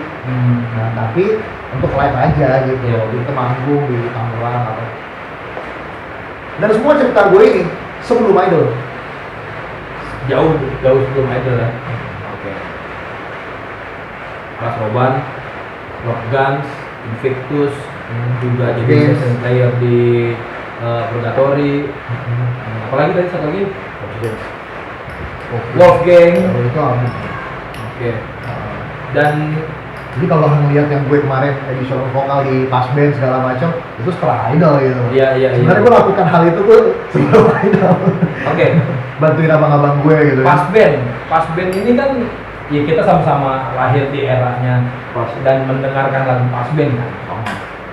Dan tiba-tiba kalau nggak bisa bawain jengah nggak gampang. Kalau 17 Agustus ya kan, panggung ceria, panggung gembira. Pokoknya lo kalau bisa main live itu jauh banget lah. Udah keren banget ya. Cewek langsung Mungkin kalau di era 90-nya, cara main, udah keren banget tuh gitu kan. Dan lu pernah manggung bareng dengan Pas Band saat itu menggantikan Yuki. Waktu itu Kang Yuki lagi Furuj. Untuk berapa panggung gitu? Satu aja. Sebenarnya waktu itu kalau boleh jujur mungkin pasar nonton ya. Kalau boleh jujur waktu itu sebetulnya kita latihan segala macam dan memang ada pembicaraan untuk recording. Sesungguhnya ada pembicaraan untuk recording di Bandung. Gue dikasih tahu bahwa materi barunya udah ada. Untuk album nih. Gue nggak tahu kalau untuk album. Pokoknya ada schedule rekaman lah. Rekaman gitu. Terus itu mau diproses, ada di grup kan dibahas, segala macam semuanya. Setelah panggung yang Cibubur itu ya bro. Terus gue juga mengiyakan dan tapi akhirnya itu tidak terjadi. Gitu. Dan gue juga nggak mau bawel juga, kenapa? Gitu maksud gue, karena memang sebagai salah satu penggemar Pas Band, gue tahu banget gimana gue kenal Pas dari awal yang nyanyi kan Kang Yuki. Gitu. Bahkan salah satu founder mungkin gitu kan yang memang dari dulu banget gitu. Generasi awal Bembeng, Kang Bembeng, Kang Yuki, Kang Richard, drama. Itu kan orang-orang yang bener-bener dari awal banget gitu, 89an mungkin 89an. Iya, yang dari dulu banget gitu. Keluar awal. Makanya sebenarnya gue agak sanksi juga untuk gantiin Kang Yuki kalau misalnya untuk jadi personil sebenarnya gitu. Tapi waktu itu memang Kang Yuki kondisinya tidak di Indonesia, Pak. Dan gue nggak tahu juga apakah itu akan gue nggak tahu lah, maksud gue planning Kang Yuki ke depannya apa gitu. Kalau Kang Yuki memang bandnya Kang Yuki gitu, memang Kang Yuki tetap akan ada di pas band, gue sangat tidak masalah sekali gitu. Bahkan gue fans juga kalau dia. Iya. Tapi kalau memang band ini posisi vokalisnya akan diwariskan ke gue, misalnya waktu itu, gue pertimbangkan gitu. Tapi di hati kecil gue, di batin gue sebenarnya gue ada perasaan, masa aku gantiin Kang Yuki sebagai personil loh. Kalau edisional oke lah. Gitu ya, waktu itu kita karena ada pembicaraan recording men. Gitu. Bukan duet sama Kang Yuki loh. Kalau fit kan ya gue fit featuring kan gitu kan, sebenarnya kan. Karena ini gue take vokal, lead vokal di situ gitu. Dan gue udah berangkat ke Bandung juga sebenarnya waktu itu. Gitu. Tapi akhirnya recording itu tidak terjadi. Yang tahu kenapa nggak jadi pas band. Gitu. Karena jujur gue sampai sekarang nggak tahu kenapa. Dan gue nggak pernah tanya juga. Gue nggak pernah tanya Kang Memeng, Kang Kris, Kang Sandi, Kang Richard, Kang Yuki, kok nggak jadi recording waktu itu, kenapa ya? Gue nggak nanya waktu itu. Jadi cuma di hari-hari awalnya waktu itu kalau nggak salah Kang Memeng sempat bilang studionya penuh katanya gitu. Tapi gue nggak ngulik lebih jauh lah. Iya. Berarti artinya ya udahlah biar jadi misteri lah istilahnya gitu ya. Maksudnya kadang ya gimana ya? Kita kan sebagai musisi kita punya attitude gitu, maksudnya punya etika ketika kita menghadapi musisi-musisi yang jauh di atas kita, bukan berarti senior atau junior ya. Dalam artian mereka lebih awal memulainya berkarir gitu.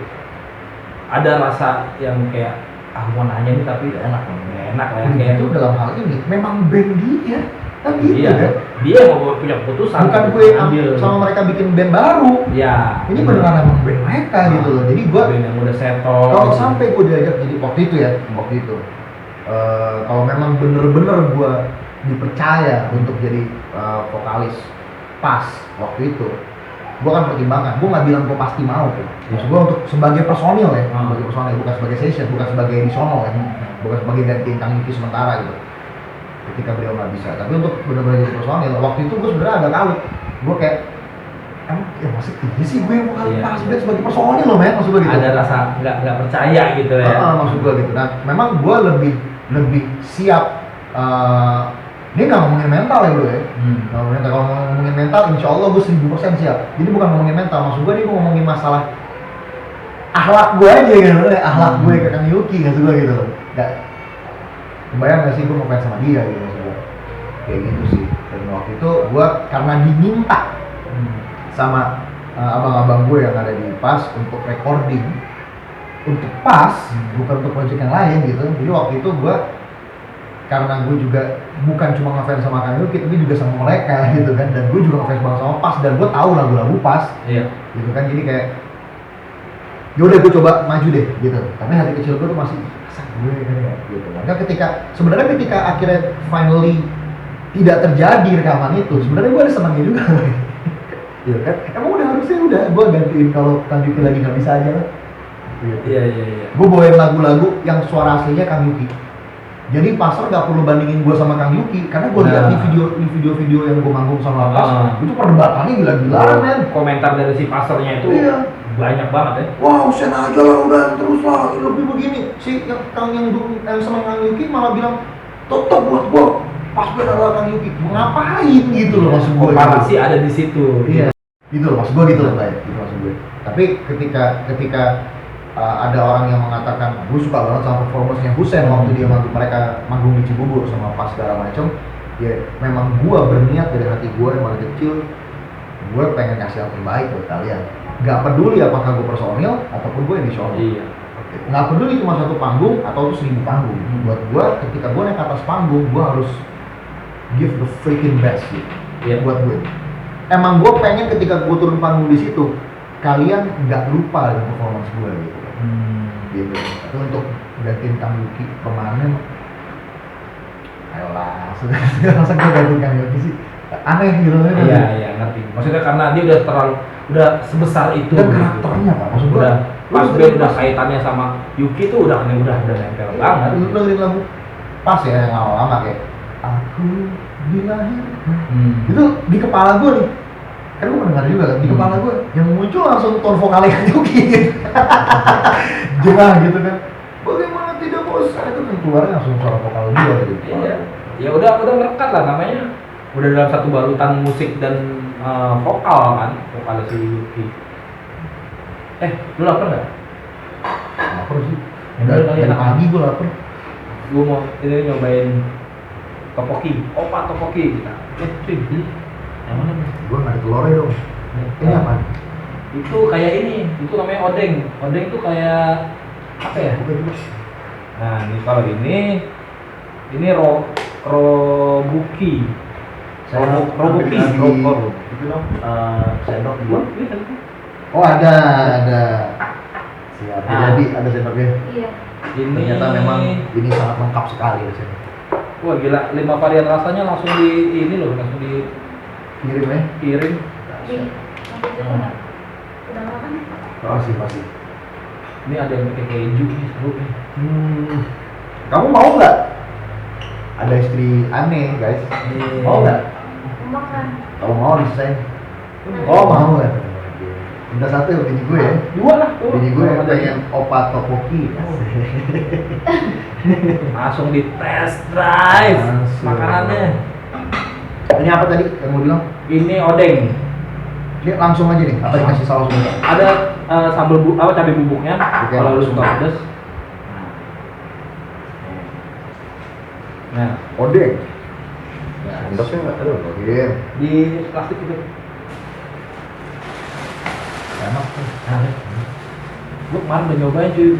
Gue pikir ini mah buat selewatan doang. Enggak taunya kenyang.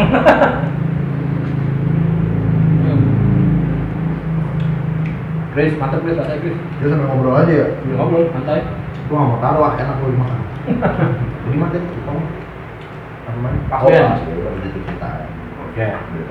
Terus Gimana sih men namanya fans yang diminta vokalin sementara gitu. Pasti gue seneng banget lah. Ya kan? Gue ngefans sama satu band tiba-tiba kamu bisa bantu kami. Wah kan, ayo banget gitu. tapi emang kayak gitu ya, maksudnya kalau untuk jadi session lain enak. Emang ketika lu untuk misalkan lu gabung nih, join ganti si vokal yang lama, itu akan jadi ya bukan apa ya, satu sisi lu senang, bangga, ada kebanggaan tersendiri, ada pride nih. Satu sisi lagi lu akan secara nggak langsung dikompilasi sama fansnya mereka. Tetaplah kayak tadi yang lu bilang tuh kan, komentar-komentar Kita tergantikan, ya emang kagak tergantikan. iya. Setuju gua. Terus juga gue kan waktu itu kan ya sampai sekarang ya, gue ada kesibukan sebagai solois juga. Sampai sekarang gue ada kesibukan sebagai vokalis di Gunung Gaza juga. Ya. Gue ada kesibukan sebagai aktor juga gitu. Kebayang nggak gue jadi personel pas band tapi gue nggak bisa produktif? Malah jadi lebih Gak enak kasih. Gak enak. Ya kan, di gue gitu loh. Tapi kalau untuk ngulik karyanya Kang Yuki, vokalnya, liriknya, dan akhirnya gue manggung, ya kan, gantiin Kang Yuki sementara untuk panggung-panggung yang Kang Yuki nggak bisa karena beliau pendakwah sekarang. Oke tuh kan gitu kan, karena gue tinggal ngulik aja gitu loh. Kalau untuk kita bikin lagu men, kita masak di dapur ya kan, kita mixing, mastering, ngurusin sound segala macam. Jogi mau rilis album gimana kan gitu kan? Gue mau bikin single gimana? Tiba-tiba gue dapet stripping sinetron. Itu jadwal-jadwalnya pas nggak pegang iya kan? Gue akan merasa bersalah puluhan kali lipat dari itu. Benar. Jadi kayak di serba nggak enak kan, nggak enak sih nggak enak kan, gitu. Terus lu pernah ditawarin untuk menjadi vokalisnya Ada Band? Iya. Itu gimana ceritanya? Oh tau deh. Tahu lah, gua kan riset cari tahu. Lu nggak pernah posting lo soal ini? Nggak pernah. Makanya baru ini nih di Banyo nih. Silet lu ya? Gua kater.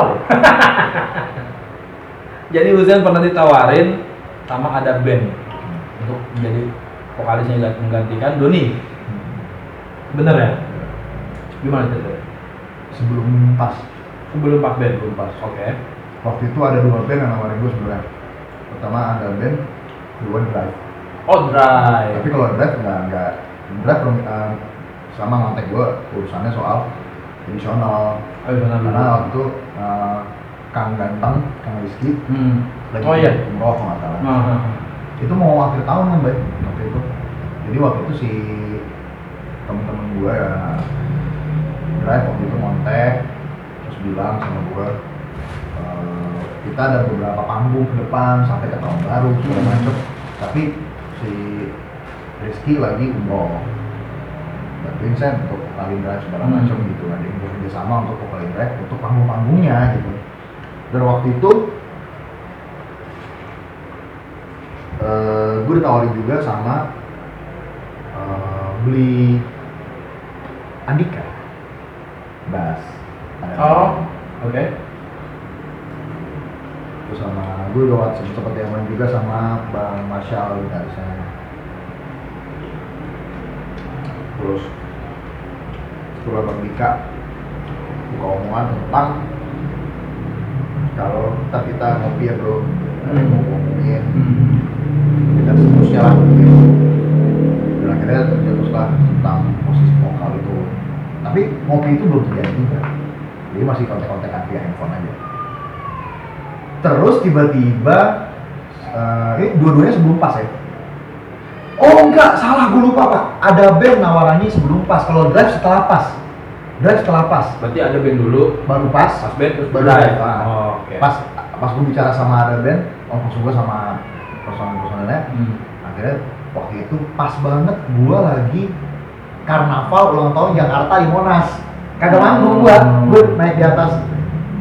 Gue wakil Pulau Seribu waktu itu, acara Pemda DKI waktu itu bikin karnaval keliling Jakarta pakai perahu-perahuan, pakai apa, karnaval biasa gitu. Nah gue ada di atas perahu-perahuannya, dada-dada doang gitu. Terus di saat yang bersamaan ternyata ada band live di panggung Monasnya. Oke. Kalau nggak salah waktu itu ada kotak, ada segala macam gitu. Dan gue ngelihat ada, pas gue lagi dada-dada tuh Pak, ada banner gede banget, ada band, manggung. Kan saya belum ikut. Kok manggung yes? Iya. Nah terus, tapi gue udah punya pikiran begini baik, itu udah dapat vokalis. Iya. Gitu. Gua tahu tuh siapa vokalisnya. Iya ada. Lila ya. Naga. Si Naga.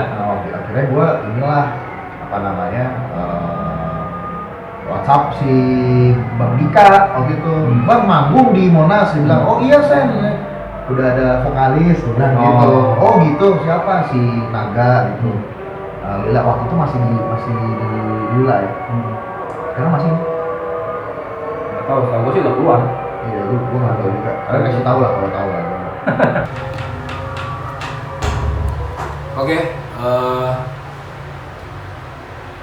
beberapa hari yang lalu dunia musik Indonesia telah kehilangan salah satu sosok seorang musisi hebat, musisi legendaris yang bisa dibilang pionir dari thrash metal atau synth metal di Indonesia, yaitu Irfan Sembiring Roto.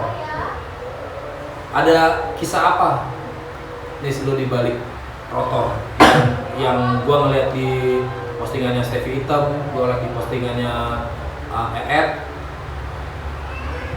yang mereka sedang mengerjakan sesuatu, itu apa sih? Kalau kabarnya gue nggak tahu ya. Kalau waktu itu memang gue di telepon di WhatsApp sama Bang Maki Umum. Maki Bas, oke. Iya, Maki Bas. Terus Bang Maki akhirnya cerita kalau Om Irfan almarhum punya plan untuk merekam ulang album Behind the Echo. Gitu. Terus gue tanya formasinya siapa aja. Akhirnya Bang Maki cerita formasinya adalah Om Irfan sendiri, Bang Bakar Busain di drum, Bang Maki di bass, terus Stevie di gitar, Iya. dan gue di vokal. Oke. Kayak gitu. Akhirnya udah kita ngobrol-ngobrol segala macam, ngobrol-ngobrol, dan akhirnya gue minta materi-materi lagunya Oh gitu. yang buat gue kulik gitu kan, kirimin sama Bang Maki. Terus sebenarnya gue belum bisa ngomong, gue nggak bisa ngomong terlalu banyak soal kejadian ini ya, karena pertemuan gue sama Om Irfan belum terjadi. Oh, Belum sempat terjadi Oh. gitu. Akhirnya gue Bang Maki nanya kan, kapan bisa kita kumpul sama Om Irfan ngopi-ngopi ngomong. Berarti cecetnya antara lu sama Bang Maki ini ya? doang. Oke. Oke. Gue bilang, minggu ini gue nggak bisa, Bang Maki mungkin minggu depan insya Allah, karena gue ada halangan kemarin. Nah, Akhirnya minggu depan bisa. Gue dari tanggal 15 Februari sampai 19 Februari kosong tuh. Oh. Bebas deh, mau tanggal 15 terserah ya, pokoknya tanggal ini. Oke, tadi kabarin katanya. Kalau hasil gue nungguin kabar ya. Nungguin kabar, tanggal 15 Bang Maki belum kabarin, gue pikir mungkin besok kali ya. iya. Tiba-tiba tanggal 16 itulah gue dengar kabar Om Irfan telah meninggal dunia. Oh. Gitu. Dan itu shock banget ya gue, karena di tanggal-tanggal itulah gue pengen ketemu Iya. sama Om Irfan, pengen ngopi, ngebahas gimana rencana album yang pengen kita bikin lagi.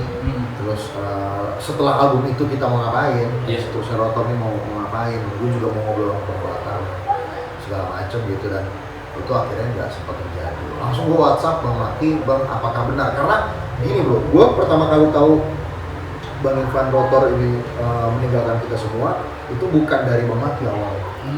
Gue pertama kali tahu tuh dari grup-grup WhatsApp.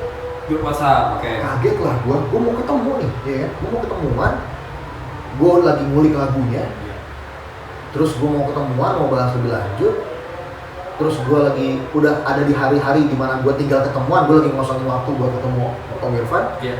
Tiba-tiba dari grup WhatsApp semuanya innalillahi wa inna ilaihi raji'un, telah berpulang, rahmatullah, Om Irfan sendiri. Gue shock gitu kan nih, orang mau ketemuan. Iya Pak, nggak percaya lah Iya lah gitu, karena gue nggak dengar beliau sakit apa. Iya. Kita lo nggak dengar kan? Beliau Nggak sakit apa? dengar. Sehat-sehat aja, Sehat-sehat gitu. aja. Bikin video, normal-normal Iya. aja. Bahkan masih posting kok, Iya. dia kan? Beliau tuh intens banget di Facebook. Facebook tuh Gue intens ingat banget banget. terakhir postingan fitnya yang dia bilang pengen senyum, jadi pengen senyum terus diposting. Itu kan kayak cuma kemarinnya apa berapa hari sebelumnya gitu. Iya. Postingan. Terus kalau nggak salah H-1 itu beliau sempat posting IG story malah. Malam itu kayak baik-baik aja gitu loh, lo nggak akan mikir apa-apa gitu. Akhirnya gue tanya ke Bang Maki, benar nggak kabar itu? Ternyata benar. Bahkan Bang Maki bilang udah dikubur, udah dimakamkan. Iya. Itu udah, ya udah. Akhirnya ya itu sih. Dan sebelumnya itu beliau juga udah sempat bikin press con kalau nggak salah di Handblock Betul. berdua sama Mas Bakar. Rilisannya, bahwasannya Masalah ini ya? vinyl juga, terus dia membahas bahwasannya akan ada remake dari Behind the Eight Ball yang dimana di situ ada banyak musisi-musisi lain yang terlibat, kayak tadi lu bilang ada Stevie Wonder, ada lu sendiri di vokal, dan juga isi dari materinya tuh diganti menjadi bahasa Indonesia, tapi bukan diterjemahkan. Itu yang gua tahu infonya ya. Jadi memang ya udah sampai langkahnya udah sampai situ gitu. Jadi sampai segitunya, dan ya mungkin Tuhan berkata lain ya kan. Allah lebih sayang sama beliau, mah kata kita nggak ada yang tahu. Kita cuma bisa berencana kan, kita pengen bikin ini, bikin itu gitu ya. Yang pasti rest in peace buat almarhum Irfan Sembiring. Berduka cita untuk saudara-saudara dan keluarga yang ditinggalin. Tetap kuat, tetap tabah, selalu doa yang terbaik buat beliau. Oke. By the way, karena Rock Chopper 69 ini sebenarnya channel motor, harus dirikan Rock Chopper udah chopper yang ngerok. Nah, gua inget nih dulu lu punya motor klasik itu kalau nggak salah Kawasaki Estrella ya. Dulu ya. Tahun berapa itu ya? Itu motor baru itu, emang modelnya klasik. Modelnya klasik. Modelnya tuh kayak Royal Enfield gitu. Model soalnya vintage. vintage. Gitu. Dan gue demen banget sama Estrella waktu itu karena jadi memang gue waktu itu pengen banget punya motor yang modelnya vintage. Tapi gue nggak mau ribet ngurusinnya, ngerawatnya. Kan kalau motor vintage beneran kan harus berjuang kan, Iya, ngurusin iya. telaten gitu kan. Nah, gue nggak telaten lah, gue nggak ngerti mesin banget. Iya. Sebagai pengguna lah. Gue pemakai aja gitu. Makanya gue butuh motor yang vintage, gue lagi suka-sukanya sama gaya vintage, tapi cruiser ya. Cruiser pakai. Model cruiser gitu, kayak model Triumph gitu-gitu. Terus budgetnya cocoknya sama Estrella, gue ambil Estrella. Oke, itu Udah beli injection juga. itu lu beli tahun berapa tuh? Sebelum beli api Sekarang kemana? jual lah. Udah kena corona ya? Wah, konco. Kalau motor sendiri, lu punya nggak sih kayak gue pengen banget punya motor ini nih? Pertanyaan jahat. Ya kita kan berangan-angan dulu 7 tahun ntar Bener. corona selesai ya kan. Omongan doa kan? Omongan adalah doa. Apa sih lu pengen banget punya motor apa sih? Impian lu tuh? Kalau model cruiser sih Harley sih ya. Harley ya. Harley-nya yang kalau nggak Softail, Fat Boy atau Sportster. Sportster ya. Gue kurang suka Harley yang ada fairing-fairingnya gitu, model-model kuning Dyna, gitu. Glide gitu-gitu. Gue lebih demen yang gayanya playboy gitu. Iya. Kalau model sport bike, MV Agusta sih. NV Agusta. Mahal banget. Udah jelas sih. Itu sih, kayaknya sih. Oke ya. Ya Tapi semoga. jujur gue sekarang lagi demen sama motor dan bukan motor yang high end yang Nah, bayar harganya sih. Gue lagi demen sama motor CC 250, ZX 25R, ZX Kawasaki ya? baby ninja ya. Oh. Karena ada teman-teman gue bilang ya, tanggung lah dengan ZX 6R sekalian gitu. Kalau harga secondnya juga terlalu jauh. Gue soalnya ngerasa 250 cc buat gue cukup. Terus gue bukan orang gila ngebut. Oh. Terus gue sebenarnya takut juga buat bawa motor yang kencang banget gitu loh. Daily use kok kan. Ya kan buat daily use. Terus dan gue cuma butuh motor dengan mod kalau di dunia sport bike gitu ya. Motor yang looknya sport bike tapi suaranya udah 4 silinder gitu.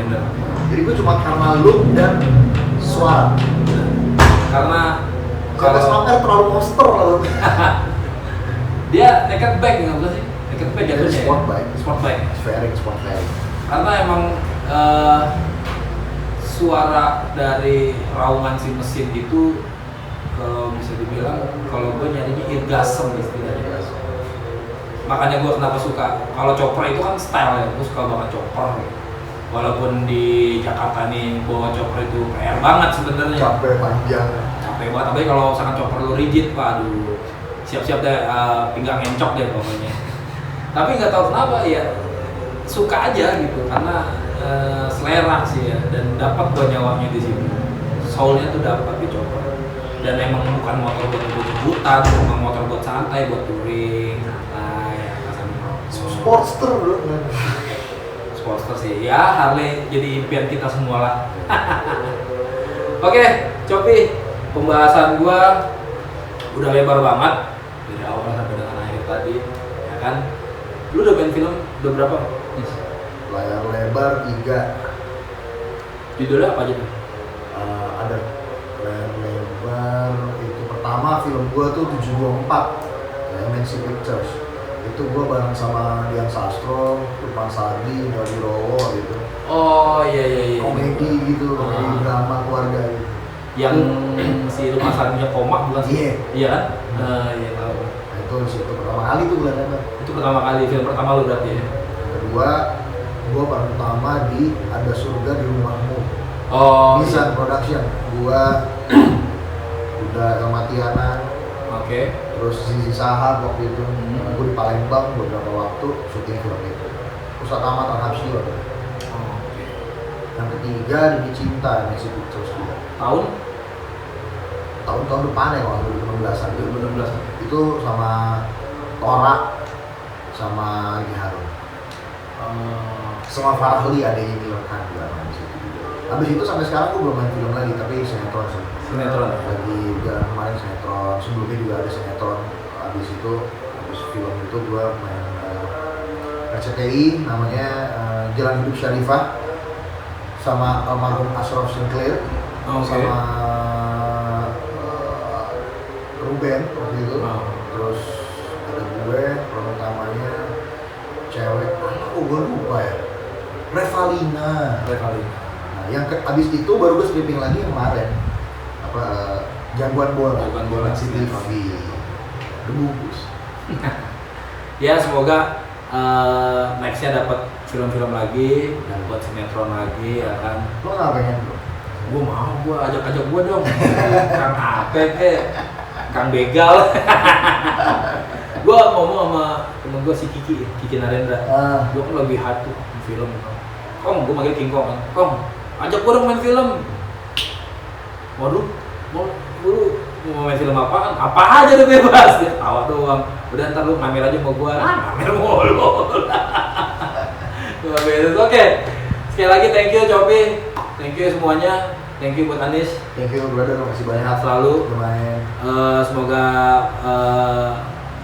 besok lebih baik dari hari ini. Amin. Pastinya. Sekali lagi jangan lupa di like, di subscribe, di komen, di share, ya kan. Mau dislike juga nggak apa-apa, selalu deh, itu hak lo. Jangan lupa subscribe juga ke Husein Alatas TV. Husein Alatas TV. Oke, sekali lagi thank you. Sampai jumpa di konten selanjutnya. Siap.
Iba.